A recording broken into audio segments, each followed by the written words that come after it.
Hello to all of you from around the world. I want to thank you for joining us for this edition of Soulivity Today. We're broadcasting live from our studio right here in the nation's capital, Washington, D.C., and on KMET 1490 AM radio in Southern California. My name is Brian Wesley Johnson, and whether you're at home, driving, or even at work, we are always glad you're here with us. We have another amazing show for you today, and I'm joined by Sheila Applegate, who is a conscious life coach and author, and Halina Goldstein, who's the author of Awaking to Joyful Living series of books and the co-founder of Joy Keepers Network. Good morning to both of you. Good morning. Good morning. Okay, so first and foremost, I haven't talked to you guys in a minute. So Halina, I haven't talked to you specifically in a minute. How have you been? I've been good. It's been a month of inner journeys, but also wonderful experiences with other people and an amazing movie. Very inspired these days. Wow. And what about you, Sheila? I mean, how was your weekend there? Did it snow where you are in New York? It did snow. We had a few inches of snow and sunshine, so it's been gorgeous. Although I was driving in the snow when it came down, and that was a whiteout, so that wasn't that much fun. But the rest of it's been beautiful. Well, I'm glad that both of you are doing okay. I love what we're going to be talking about today because I think a lot of people, and I guess I say this often because these are subjects that we don't really talk about. And one of them is like this idea. I know we've all heard the term fake it till you make it, right? And I know in some kinds of universal principles, I've heard before that, oh, well, that's the way you do it, right? So until you start embodying it, you just kind of fake it and you kind of go along. But I think for a lot of people, that's a real struggle, right? Because we're supposed to feel things like joy naturally, right? I mean, that's where we're supposed to go. And so I love the fact that today we're going to be talking about, how to share joy without pretending or forcing it, specifically, on ourselves and with others. And Halina, we got this subject specifically from all of our friends in Joy Keepers who were talking about this particular topic. And so I want to just thank all of our friends there for this great subject today. Yes, I think this is a great question because this is the kind of doubts that people experience. It's so easy for joy to become some sort of ideal that we think we should live up to, and then we kind of try to find out, but I'm not there. What do I do?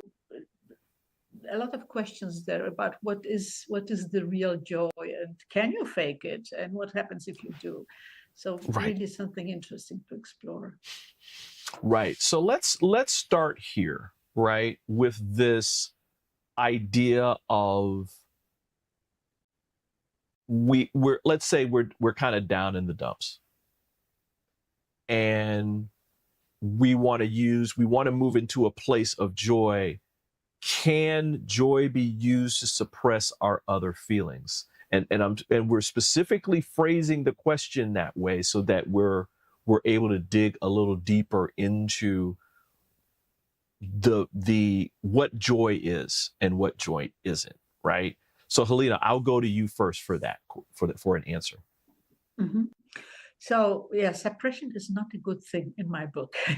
It is a pressure, and that's not what we don't grow with that kind of pressure, and joy as an energy doesn't need that, so to speak.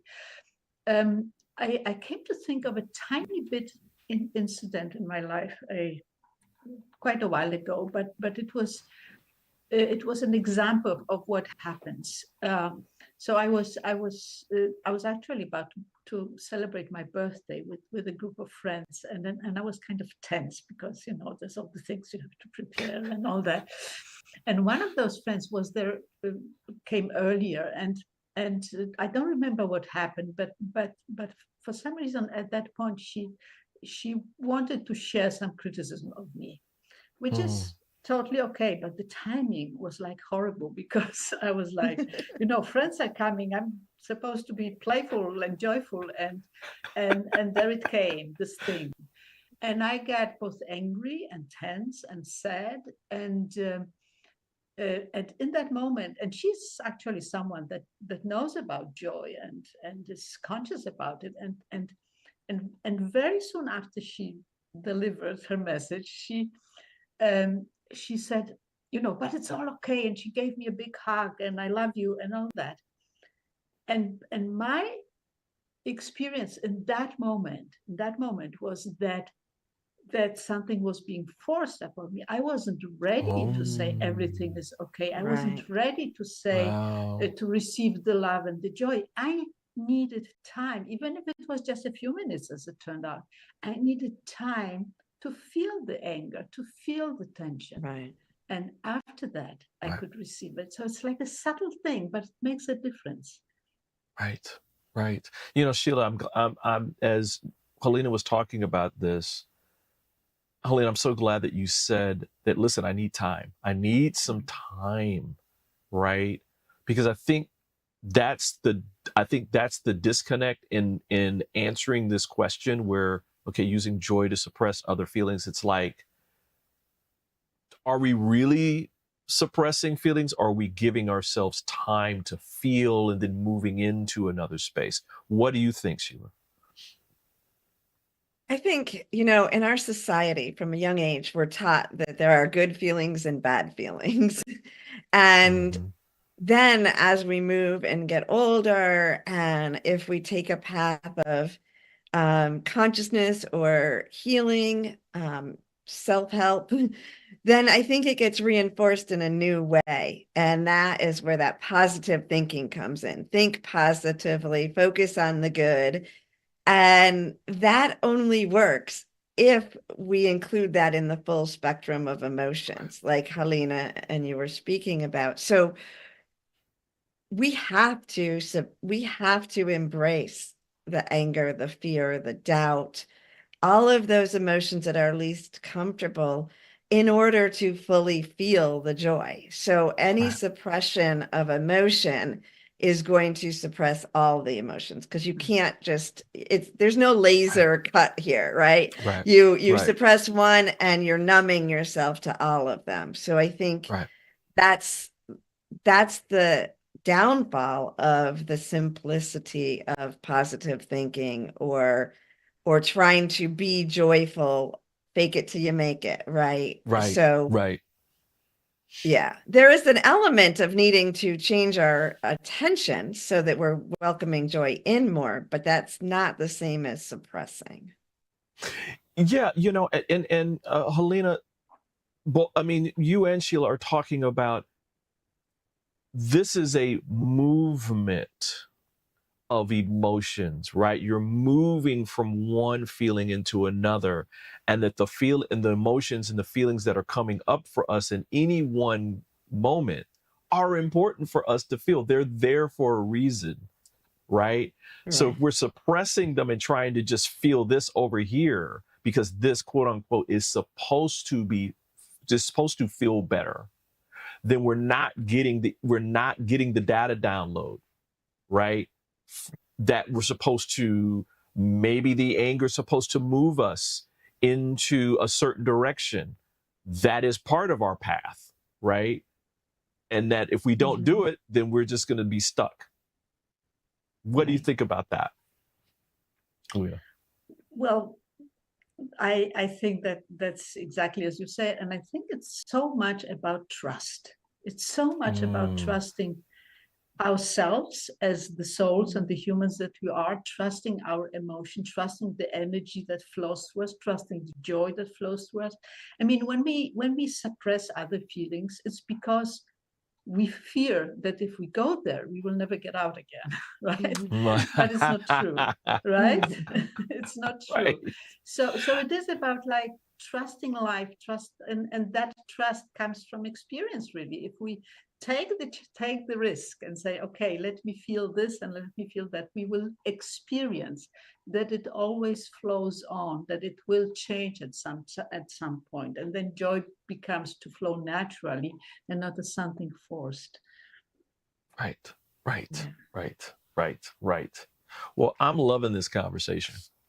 And we're going to take a break, but when we come back, we're going to move into how to discern these different states between actually feeling genuine joy or pretending, right?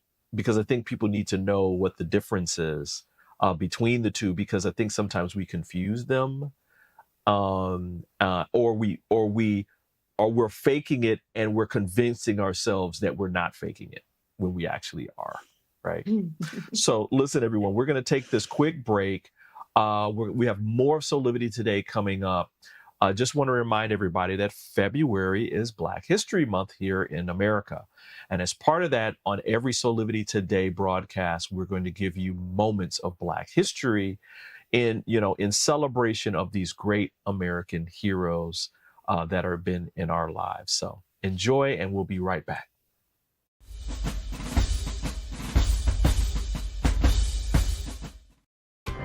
Most of us know the inspiring story of Rosa Parks, the African-American civil rights activist who refused to give up her seat on a segregated bus in Montgomery, Alabama in 1955. The bus boycott spurred by Parks' arrest would help bring down the racist laws of the Jim Crow South and turn a young preacher named Martin Luther King Jr. into the country's best-known civil rights leader.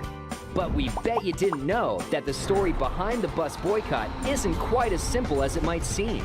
To start with, Rosa Parks wasn't the first Black woman to resist bus segregation in Montgomery. In fact, several different women had been arrested for the same offense in the last 12 months. One of them was 15-year-old Claudette Colvin. On March 2nd, 1955, she was riding the bus home from high school when the driver demanded she give up her seat for a white woman.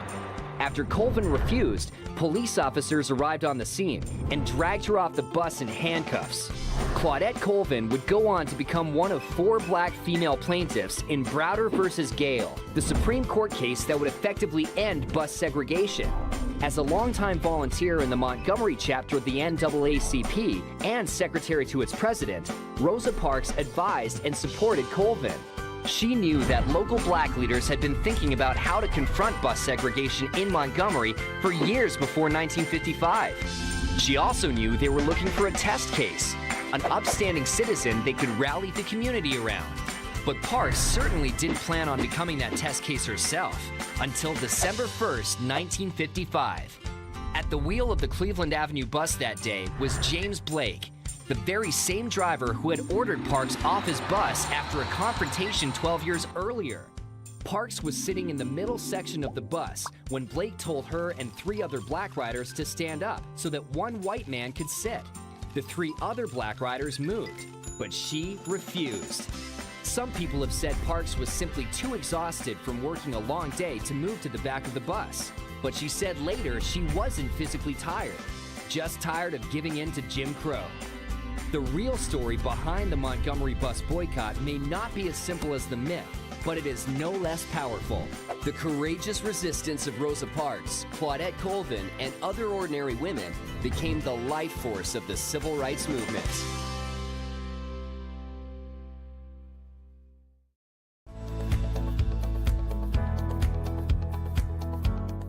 Hi there, this is Brian with Soulivity.com.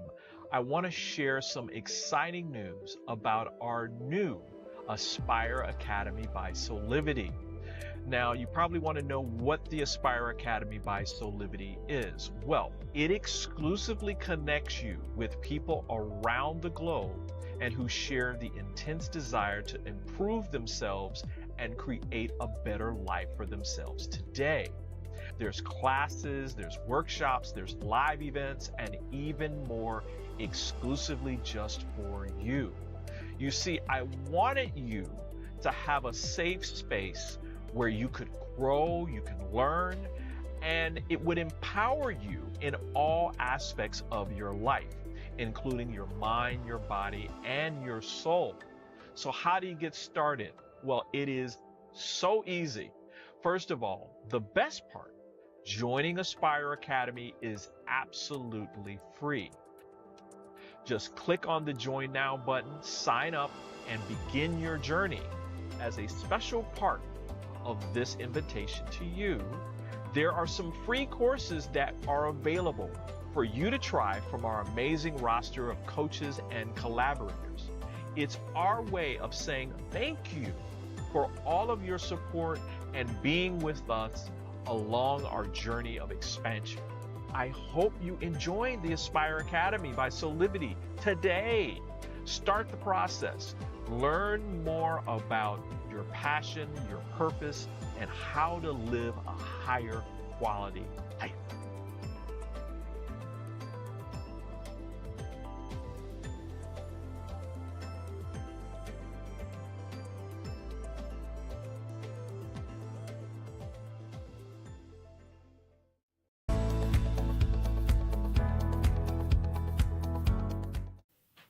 Well, hello there. We're back with more here on Soulivity today, where we are discussing how to share joy without pretending or forcing it. Such an important topic, ladies. Back with us are Sheila Applegate and Halina Goldstein. Ladies, we were just talking about joy and how it relates to our other emotions, right? How do we kind of move through different states? But I think another part of this is discerning between when we're faking it and when we're not faking it, and we're actually feeling genuine joy. And so, Halina, I'm going to go to you on this because you have written about joy over and over and over again, and you've even helped me in allowing myself to stay in a state of joy and really feeling it, where I'm not like, it's not like a bolt on and I'm kind of like, And so how do we know the difference? Oh, we know the difference. We know the difference. I came to think of, it's such a silly example, but I think we can relate. So where I live, there is a new restaurant, and they call themselves The Optimist. That's the name of it. And I've only been once or twice. And when I entered last time, I think the owner was there, and she was like smiling and smiling and smiling and saying all the sweet things you can say to a customer. And my very first reaction was, oh, how nice. And the next reaction was that I started withdrawing. And so because at some level, I noticed it was like she was smiling and she was saying all the good things for the best of reasons, I'm sure. But her eyes weren't there. Her soul wasn't there. Her heart wasn't there. That was the feeling. It wasn't a very conscious reaction for me. I just noticed the feeling was, I don't believe you. I don't feel it. And the next thing that is that when someone meets us this way with what we could say pretended joy, the feeling is that there is a hook there.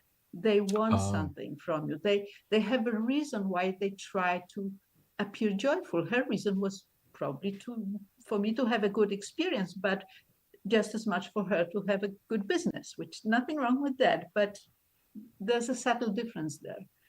Whereas another place, also in my town, there's a cafe.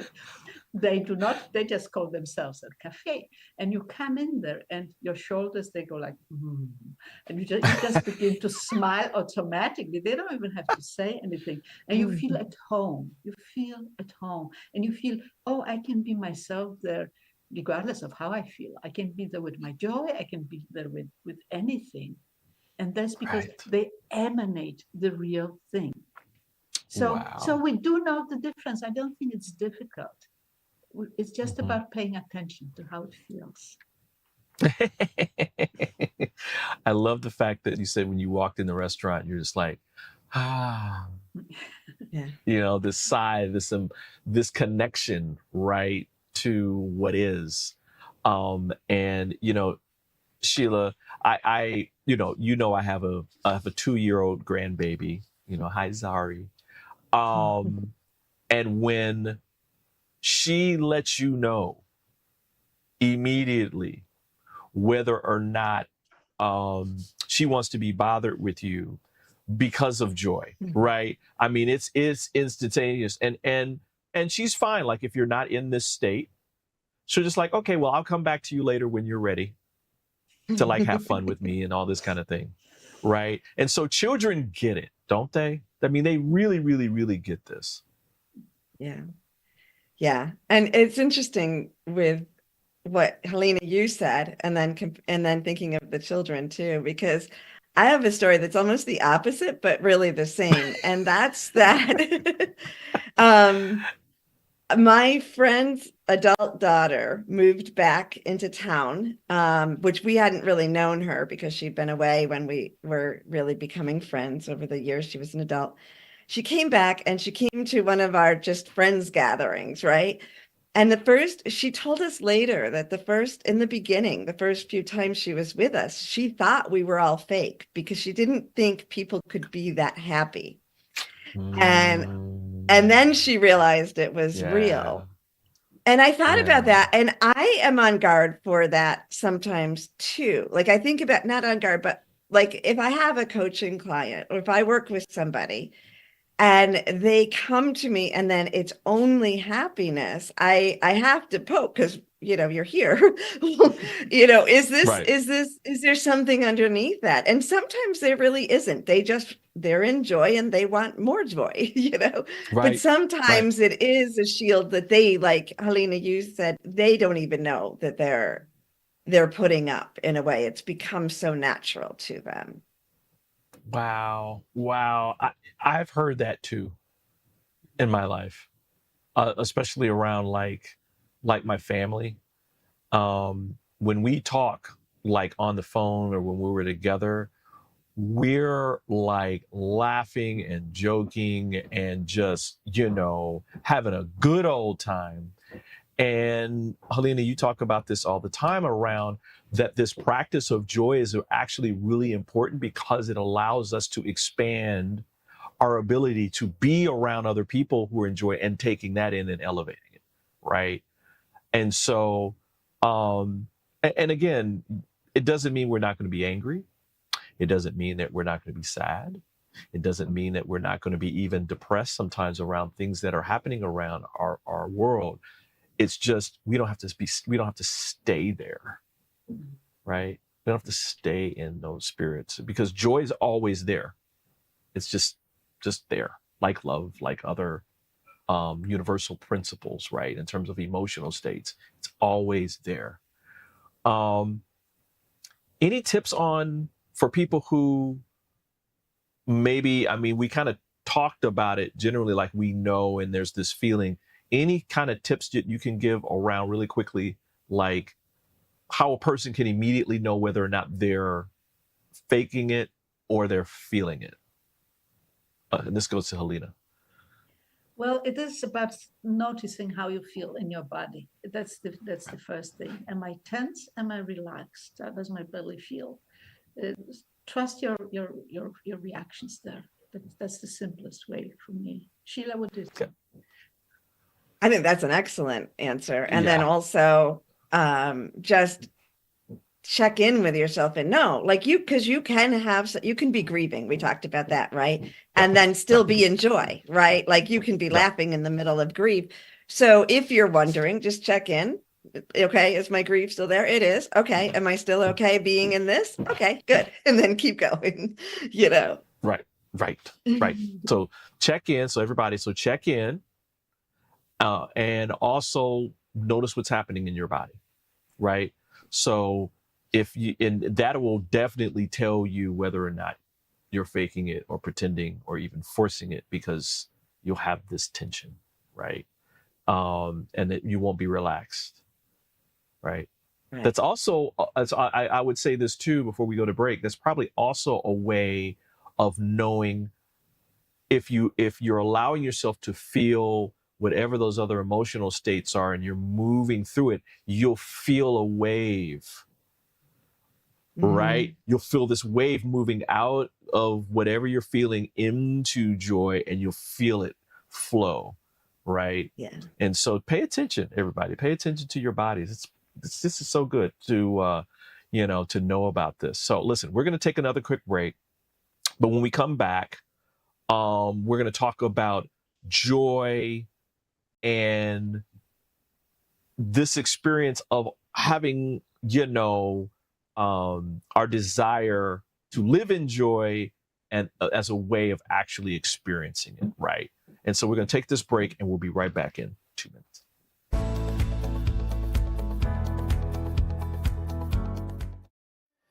Do you see me kneeling on this dual roller called Parasetter? It's actually comfortable because of this channel and the softness of the special foam. It feels like my kneecaps are being massaged. When I lie down, my spine is housed in this channel, while the convex rollers massage my muscles. They let go and lengthen. There's a traction effect from my head on the headrest and my mid-back from the rib wrap, which hugs me. When I start the breathing sequence, I feel calm because my cortisol levels are dropping. Lower cortisol means bye-bye constant hunger.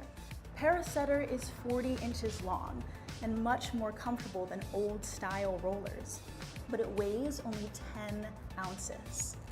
Parasetter, just like Pilates was, is no longer an insider secret. Do yourself a favor. Reset your parasympathetic nervous system. Defeat stress. Lying, sitting, kneeling, or standing. This unique patented roller helps everyone.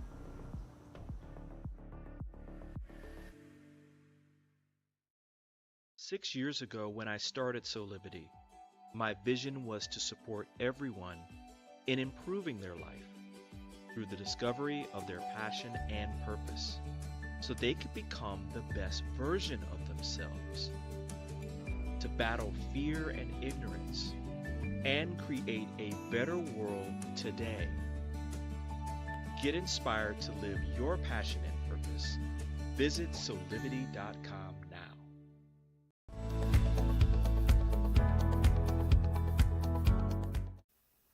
Hey there, we're back with more here on Soulivity today, where we are discussing how to share joy without pretending or forcing it, either on ourselves or others. And back with us again are Sheila Applegate and Halina Goldstein. And ladies, I'm just loving this conversation. This is wonderful, because we talk about all the time about embodying these feelings, right? It's a great way to kind of move yourself and manifest the kind of life that you want to live. And if you're feeling it, you attract, right? So if you're feeling joy, you're attracting joy. And that's just the way it works, people. You can't get away from it. You can't run away from it when you're feeling it. So let's talk about how and why our desires to live in joy can actually sometimes stand in the way, right? Where it's just, I've got to do that. I've got to be able to do this. And it's this forcing kind of mechanism. And so, Halina, I'm going to go to you again, because that's tension, right? I mean, we're literally almost blocking it at that point. Yeah, exactly. And may I share another silly example? Absolutely, go for it. Because it just happened quite a short time ago, and I really want to share this also because, yes, I've been working with joy for years and years and years, and I'm learning. We all keep learning, keep discovering things, and sometimes in small experiences. So what happened was that I met a new friend, and it feels kind of important, the things we share, but it is a new friend, so there isn't so much like trust yet, to say it this way. And we went to meet and then go out and listen to some music, and just before we met, in the days before, I was moving through some you could say, an inner journey, revisiting some things from my past. So there was some inner work going on. But I was like, yeah, we're going for a concert. Will be fun. Will be sweet, And I felt I was relaxed. And just as I come towards her, like literally, I see her already. My belly begins to tense, and something in me like, no, this is such a bad timing. Like, we're going to have a good time. This is a new friend. Like, this cannot be. So on one hand, I actually tried to like stay with that tension, but I also like, come on, Joy, come, be with me, come on. And so we met, and the first thing I noticed as we met and greeted was that she seemed like withdrawn. Oh. And that kind of lasted for quite some time. Then we went to the music and it changed. But after that, when I came home, I was like, what happened there? And what I noticed, like looking, you can look back like at the movie at what happened, and I realized it was me. She was like a mirror for me. It was me withdrawing. Wow. I was so eager to, I can be with the tension in the belly, but not really. So I was withdrawing. I didn't have the courage to give her the gift of my vulnerability and of saying this is how I feel, or just showing how I feel. And she, without knowing, I'm absolutely convinced she didn't know what was going on. She withdrew, because that's what we do. We feel each other, we react, and we mirror each other, even if we have the best intentions. And then we learn from it and move on, right? And then there is more joy. Right. And all that was purposeful, right? I mean, if the mirror wasn't there, and how would you know that, hey, this is what's going on with me right now? Exactly. So that you could make the decisions to shift and move. Well, first deal with what was going on with you, and then shift and move and be joyful about that awareness, right? And then that's how you return back, right, Sheila? I mean, again, the universe is, I've always thought that the universe had a sense of humor, right? Because these are those, oh, okay, all right, you're being funny today. Okay, all right. Because the mirror's, it's like right in your face, and you've been like trying to deny that you've been feeling this way or whatever. And it's like,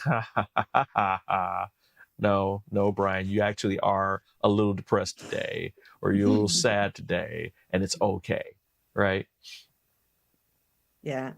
I'm thinking as we talk, emotions are honest. Like, they are honest, and you can't really, I know I'm terrible at lie. I've never been able to suppress emotions very easily.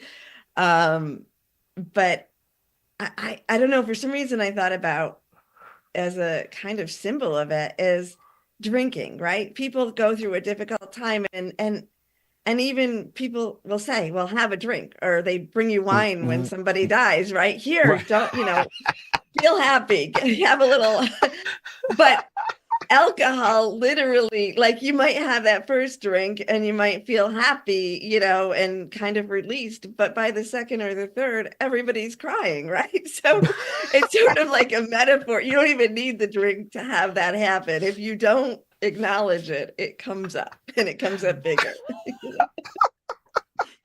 That is so true. It is literally a depressant, right? Literally, it's a depressant. And it's like, again, are we saying, people, that it's not okay to drink? No, that's not what we're saying. What we're saying is that feel what you feel, allow that to just be there. And you don't have to, there's no manual around this stuff, right? Where, oh, well, you have to be this way, and it's got to be 24/7. If you're not that, there's something wrong with you. And then all the other, scripts that we run in our head around life and living and all the kind of stuff that's there. It's like, no. Push that to the side and just start feeling, right? Just start feeling your emotions, and get out the journals or whatever else to document all this stuff, and you're going to come up with so many new awarenesses around this, and then have groups, have people that you can talk to about it, that's a safe space, because that's another part of this, right? And another part of which we're going to tackle in just a second, where we're talking about practicing joy without excluding ourselves from having a really, really good life and all the fullness of life, right? All these human experiences as well, and how to have human experiences and while we practice joy, right, too. So there's like two sides of this. And so just important stuff to know. So listen, everybody, loving all this. We're going to take a quick break.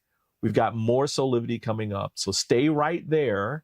We'll be back with more here as we talk about how to share joy.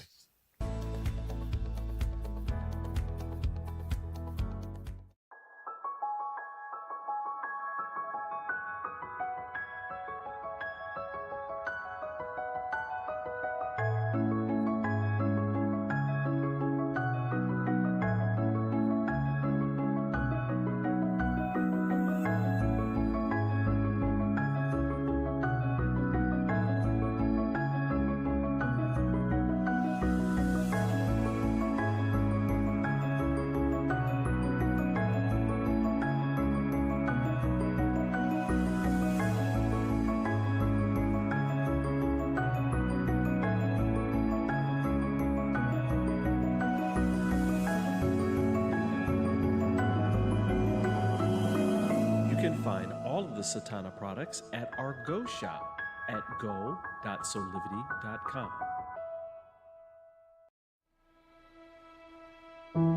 Have you ever asked the question, if I was to be anything, what would I be? Regardless of money, regardless of status, beyond popularity and fame, living your passion, feeling your life has purpose. Soulivity is a space to nurture that which lives in all of us, a place where work can become play, and doing what we love creates the dreams of a lifetime.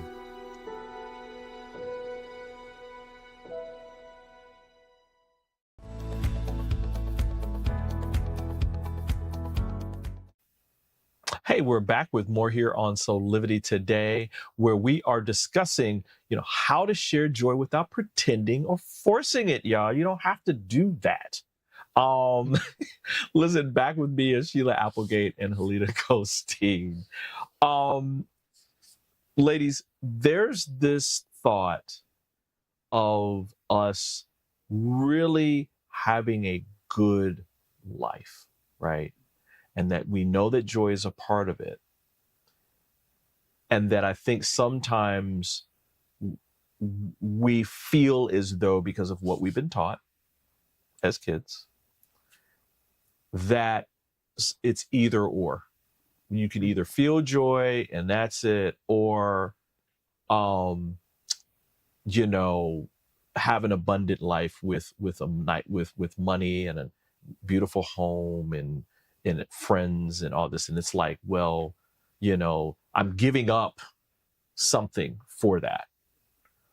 But Halina, you tell people all the time that that's just not true, that we can have a full life experience and have all these beautiful things that we want to experience, and that there's enough for everyone, right? It's not, there's enough joy, there's enough love, there's enough prosperity, there's enough abundance, there's enough of harmony, all these things, and you can literally have a full life experience. So what do you say to people when they think, or they're expressing that they have to choose between things, between joy and other things? I'm not sure. I'm actually not sure people say it this way to me, but they live as they do, as if they do. Yeah. Right. And what we talk about, I share the experience I'm having, and that we're all having at some point, is that because of this polarity that you referred to, Brian, we think that joy is something that for us something to choose or something to achieve. We think abundance is something to achieve. Joy is something to achieve. Love is something to achieve. We work really hard, we will achieve it. But that's not like it at all. It's not that. Joy is like, if there is a very like core of existence. I'm going to from the small examples to the big pictures. Right. Very core of existence, of life as such, consciousness as such. Imagine that there's like the source of everything, and there's an energy emanating from it. That's joy. That's love. That's abundance. And to use another picture, it's like the sun. It doesn't matter what you do. The sun is there. It shines. Right. It doesn't matter what we do. It's there. So, but we experience the illusion that we have to achieve something. No, our work is to experience what life brings us, because as you so wisely said, Brian, it's there for a reason. So we invited to experience it.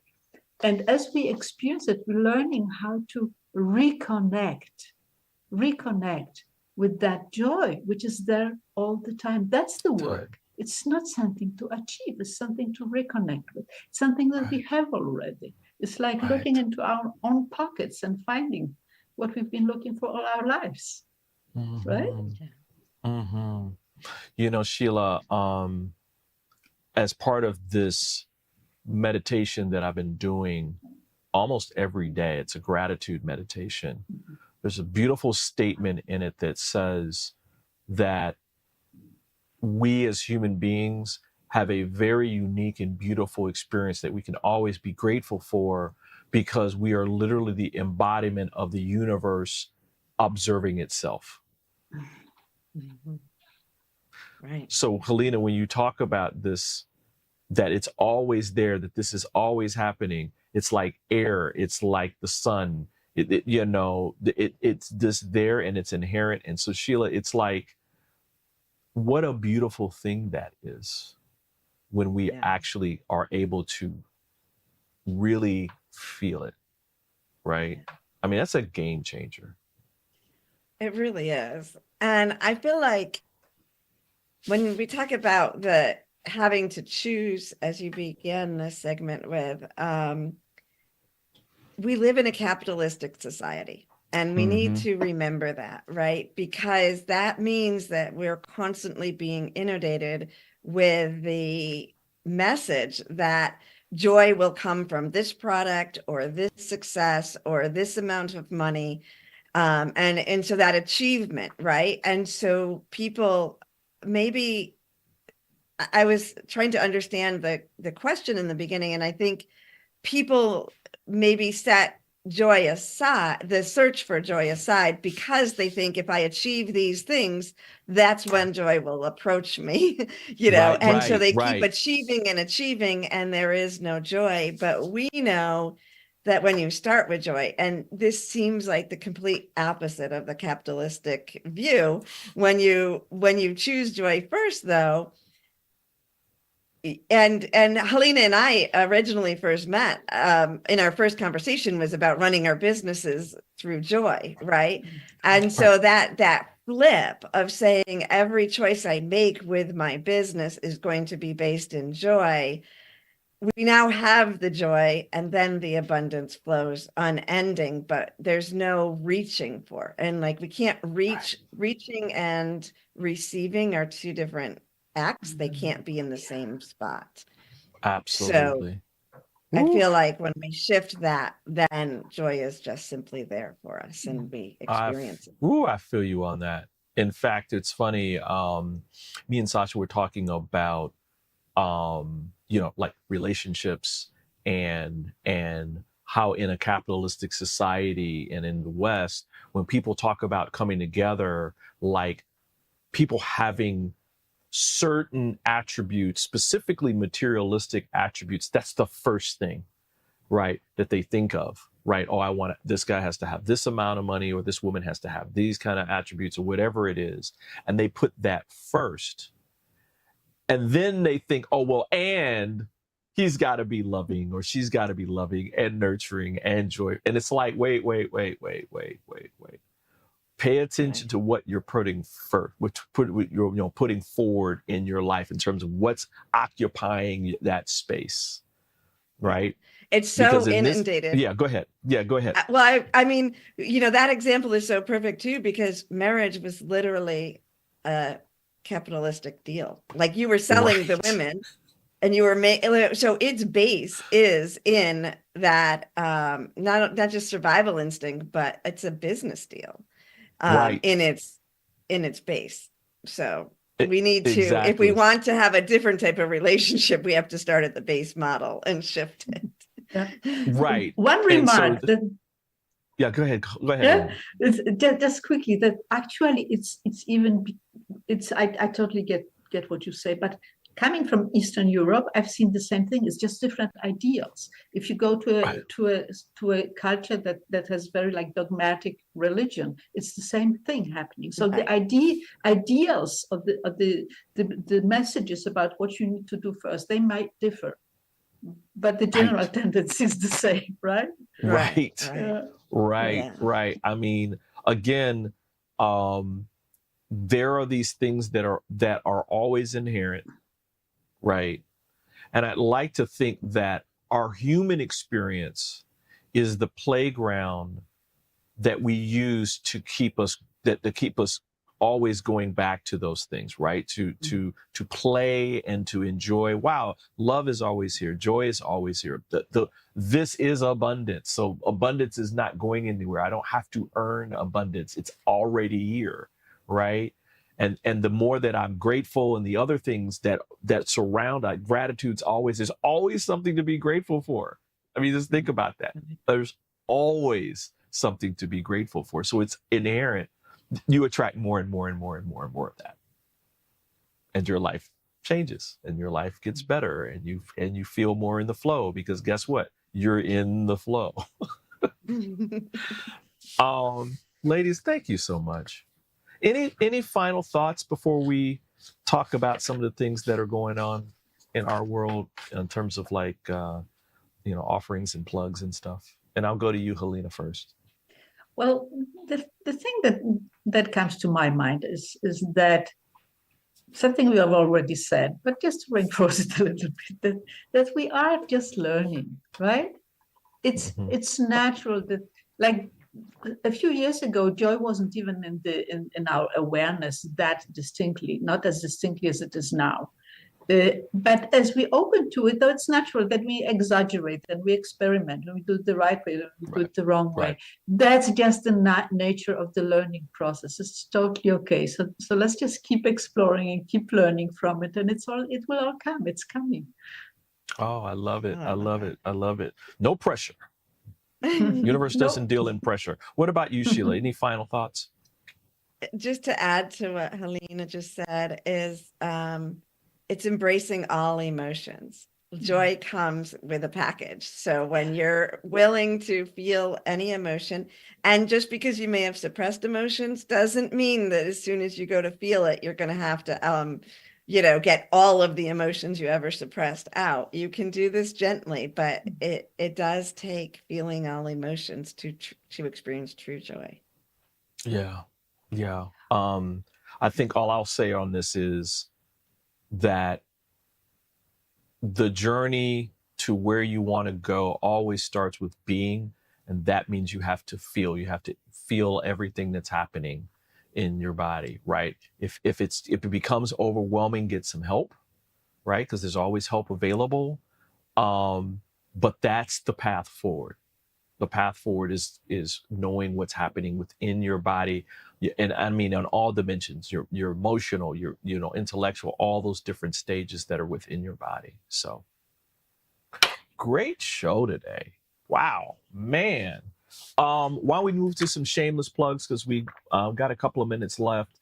Of course, because we're talking about joy, ladies, you know what we have to talk about. We have to talk about the next Joy Keepers Cafe. Let me get this screen all cleared up so that people can actually see it. Can you guys tell a little bit about what's going to be happening in the next Joy Keepers on February 28th? Yes, so on February 28th, which is every fourth Wednesday of each month at 11 a.m. New York time, we come together on Zoom for the Joy Keepers Cafe. People from around the world come together to have a chat like you would in a cafe, and then do a meditation. I guide you in for the beginning of it, and then we meditate in silence for a little while on joy and whatever comes up in that day. And then we have another little chat at the end, and it's free, and we would love to have you join us. And you can reserve your seat by going to joykeepers.org. Yes. It is a hoot, as my grandmother would say.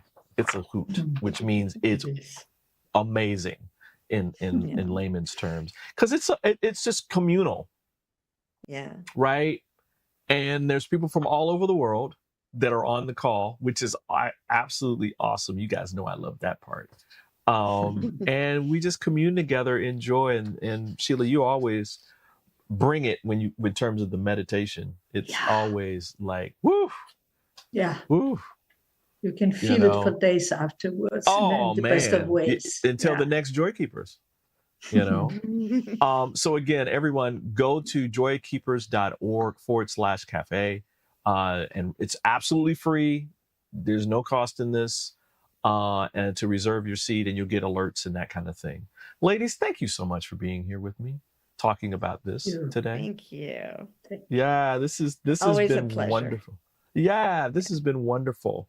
Listen, just want to remind everybody that, listen, we're on social media. So go to our Soulivity channels on Facebook and YouTube and Instagram, and check us out so you get alerts around things that are happening. And also, every single show is on our podcast. So you can go to your podcast provider and check that out. Listen, we are running out of time. Just want to say thank you for joining us. This is how we do it Monday through Friday on Soulivity and KMET 1490 AM. And so keep working on that passion and purpose, people, and you're going to get to living your best life today. We'll see you next time. Bye for now.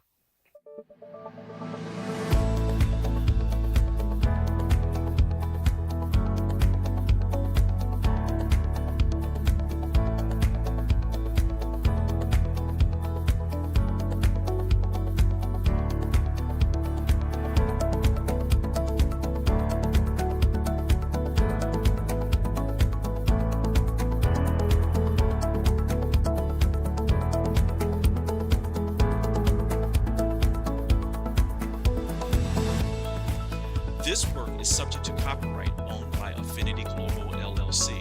Any reproduction or republication of all or part of this is expressly prohibited unless Affinity Global LLC has explicitly granted its prior